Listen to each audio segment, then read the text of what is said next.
உலகெங்கிலும் வாழும் ஆன்மீகம் டாக்ஸ் நேயர்களுக்கு அன்பு வணக்கம். நான் ஜோதிடர் குரு வரதராஜ பெருமாள். இந்த நிகழ்ச்சியில நம்ம குரு பெயர்ச்சி பலன்கள் பார்க்க போறோம். மிதுன ராசியிலிருந்து கடக ராசிக்குள்ள குரு பெயர்ச்சியாகி வரப்போறாரு. கடக ராசிக்கு குரு வரது வந்து 12 ஆண்டுகளுக்கு பின்னாடி வராரு. அந்த கடக ராசி தான் குருவுடைய உச்ச வீடு. அதனால உச்ச பலம் பெற்ற குரு ஒவ்வொரு ராசிக்காரர்களுக்கும் என்ன விதமான யோகங்களை செய்ய போறாருன்னு பார்க்க போறோம். ஸோ மிதுன ராசியிலிருந்து கடக ராசிக்கு குரு வரதுனால எதுவும் சிறப்பு இருக்கா அப்படின்னு கேட்டீங்கன்னா, கண்டிப்பான முறையில் நிறைய சிறப்புகள் இருக்கு. ஏன்னு கேட்டிங்கன்னா, அந்த கடக ராசி தான் வந்து குரு பகவானுக்கு உச்ச பலத்தை கொடுக்கக்கூடிய வீடு. உலகத்துக்கே நல்லது குரு உச்ச பலம் அடைகிறது.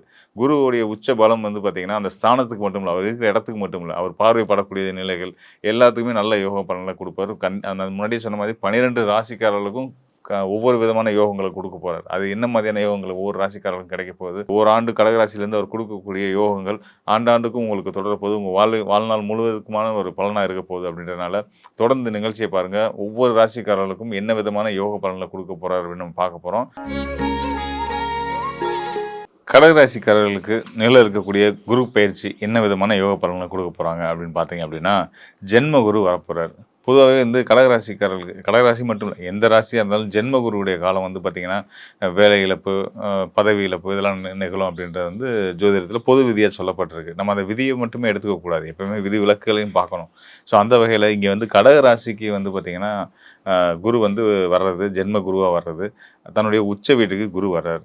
அப்போ உங்களுக்கு அது இங்கே குரு யாருன்னு பார்க்கணும், நட்பா பகையா அப்படின்னு பார்த்தீங்கன்னா, கடகராசிக்கு உன்னதமான நட்பு கிரகம் குரு பகவான் தான். 2 நட்பு கிரகங்கள் இருக்காங்க. ஒருத்தர் வந்து செவ்வாய், இன்னொருத்தர் வந்து வியாழன். இதில் வந்து வியாழன் வந்து முதல் தரமான, அதாவது செவ்வாய்க்கு மேற்பட்ட, ஏன்னா சுபகிரகமும் கூட இல்லையா, செவ்வாய் கூட இயற்கை அசுபராக வராரு. இங்கே முழு சுபகிரகமாக வரக்கூடியவர் வந்து பார்த்திங்கன்னா வியாழன் தான். ஸோ இந்த வியாழன் முழு உச்ச பலம் பெற்று பெறக்கூடிய ஸ்தானமே உங்கள் ராசி தான். ஸோ அப்படிப்பட்ட வகையில் உங்களுக்கு நல்லது செய்யக்கூடிய, உங்கள் ராசிக்கு பாக்கியங்களை அள்ளி கொடுக்கக்கூடிய குரு பகவான் உங்கள் ராசியில் வந்து அமர்றது கண்டிப்பான முறையில் வாழ்க்கையில் மாற்றம் இருக்கும். அது கண்டிப்பான முறையில் 100% நல்ல மாற்றமாக இருக்கும் அப்படின்றத நான் அடித்து சொல்ல விரும்புகிறேன்.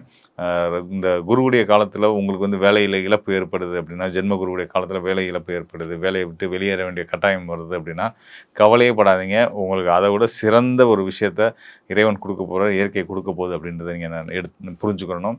ஏன்னு கேட்டிங்கன்னா, குரு வர்றது நல்ல விஷயம். அது வர்றதுனால ஒரு மாற்றம் ஏற்பட போகுது அப்படின்னா, அந்த மாற்றம் உங்களுக்கு நல்ல மாற்றமாக மட்டுமே தான் இருக்கும் அப்படின்றத நீங்கள் நம்பணும். 2வது விஷயம் வந்து பார்த்தீங்கன்னா, ஜென்ம குருவுடைய காலத்தில் உங்களுக்குள்ள ஒரு பெரிய ஒரு பாசிட்டிவிட்டி வந்துடும். ஏன்னா குரு வந்து முழு சுபகிரகம். நம்ம பல இடங்களில் சொல்லிக்கிட்டே இருக்க விஷயம் அதுதான். அதை எப்பயுமே யாருமே மறந்துடாதீங்க. கடகராசிக்காரர்கள் குறிப்பாக மறந்துடாதீங்க. உங்களுக்கு பாக்கியஸ்தானத்துக்கு அதிபதி அவர் தான். ஸோ உங்களுக்கு பல நன்மைகளை கொடுக்கக்கூடிய, யோகங்களை செய்யக்கூடிய, அதிர்ஷ்டங்களை கொடுக்கக்கூடிய குரு பகவான் உங்கள் ராசியிலே வந்து உச்ச பலமும் பெரும் பட்சத்தில் உங்களுக்குள்ளேயே பெரிய பாசிட்டிவிட்டி வந்துடும். எவ்வளோ பெரிய ஒரு சின்ன சின்ன விஷயங்களாக கூட இருந்திருக்கும். அதெல்லாம் நினச்சி நீங்கள் ரொம்ப தயக்கத்தில் சங்கடப்பட்டுட்டு இருந்திருப்பீங்க. இதெல்லாம் எப்படி நம்ம சரி பண்ண போகிறோன்ற வருத்தத்தில் இருந்துகிட்ருப்பீங்க.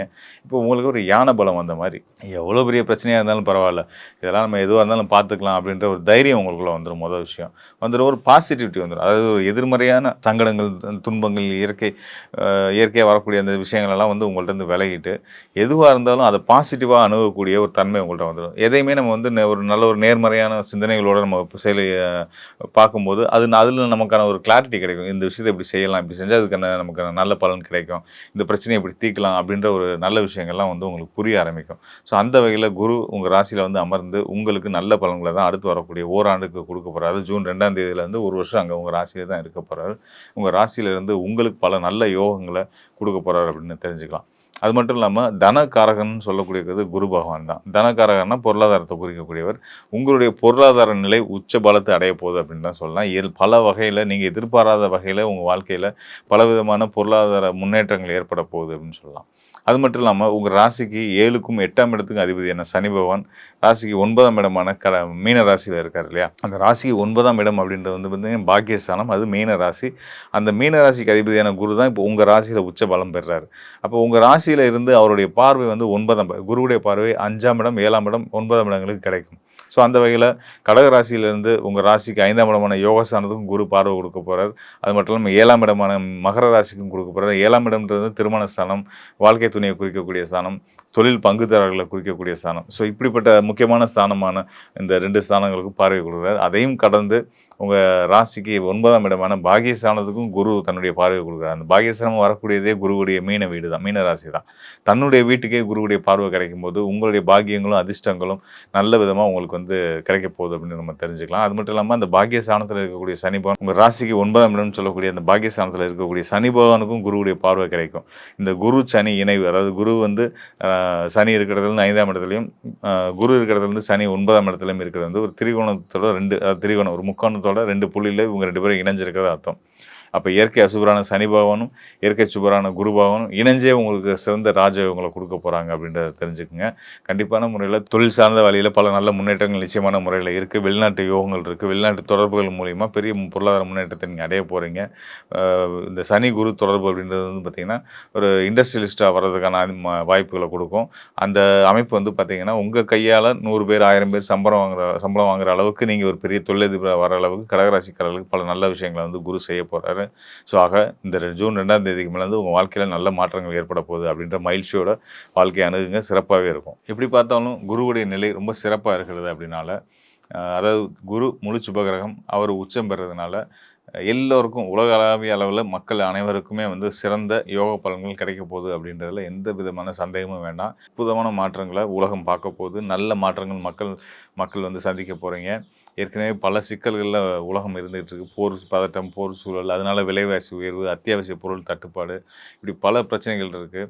இதுக்கெல்லாம் காரணமாக இருக்கக்கூடிய உலக நாடுகளுடைய தலைவர்கள் அவங்க மனசுலேயே நல்ல அமைதியும் சாந்தமும் குரு அருளால் கிடச்சி அவங்களே வந்து சரி மக்களை கஷ்டப்படுத்த வேணாம், நம்ம எடுத்து முடிவுகள்னால உலக மக்கள் பாதிக்கப்பட்டு இருக்காங்க, இனிமேல் அதுக்கான வாய்ப்புகள் நம்ம கொடுக்க வேணாம், நம்ம எல்லாத்தையும் பொறுமை காப்போம் அப்படின்னு சொல்லி அவங்களுக்குள்ளேயே ஒரு அமைதியும் சாந்தமும் ஏற்பட போகுது. குரு அருளால் நிச்சயமான முறையில் அந்த நல்ல விஷயம் நடக்க போகுது அப்படின்றத நானும் எதிர்பார்த்து தான் காத்துட்ருக்கேன். குரு உச்ச பலம் பெறதுனால நமக்கு இருக்கக்கூடிய இது நாள் வரைக்கும் இருக்கக்கூடிய சங்கடங்கள் தீரப்போகுது அப்படின்றத நான் உறுதியாக சொல்லிக்கிறேன். மேலும் வந்து நம்ம பல இடங்களில் சொன்ன மாதிரி 2020லேருந்து 2030 வரைக்குமான தசாப்தம் வந்து பார்த்திங்கன்னா ராகு கேது சர்ப்ப கிரகங்களோட பிடியில் இயங்கக்கூடிய ஒரு 10 ஆண்டுகள்.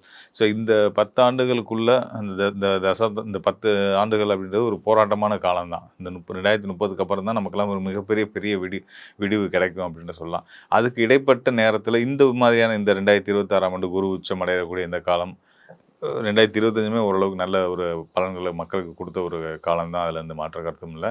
இப்படி 1-2 வருடங்கள் இந்த மொத்தம் 10 வருஷத்தில் ஒரு 2-3 வருஷங்கள் நமக்கு கண்டிப்பான முறை நல்லாயிருக்கும். அந்த வகையில் இந்த 2026 to 27மே ரொம்ப சிறப்பாகவே இருக்க போகுது. அதுக்கு முக்கியமான காரணமாக குரு பகவான் இருக்க போகிறார்.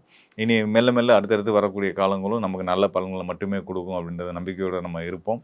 மேலும் வந்து பார்த்திங்கன்னா ஒரு ஜாதகத்துக்கான முழு பலன், அதாவது ஒரு தனி நபருக்கான சரியான துல்லியமான பலனை தெரிஞ்சுக்கிறதுக்கு நம்ம சித்தர்கள் சொன்ன வழிமுறைகள் என்ன அப்படின்னு கேட்டிங்கன்னா கோச்சார பலன்கள் மட்டும் கிடையாது. இப்போ கோச்சார அடிப்படையில் பார்த்தா உங்கள் ராசிக்கு குரு எங்கே இருக்கிறாரு அப்படின்றத வச்சு சொன்ன இந்த பலன்கள் வந்து கோச்சார அடிப்படையில் சொல்லப்பட்ட பலன்கள், ராசி அடிப்படையில் சொல்லப்பட்ட பலன்கள். இதை தாண்டி விதி, மதி, கதி அப்படின்னு 3 நிலைகள் நம்ம சொல்லியிருக்காங்க.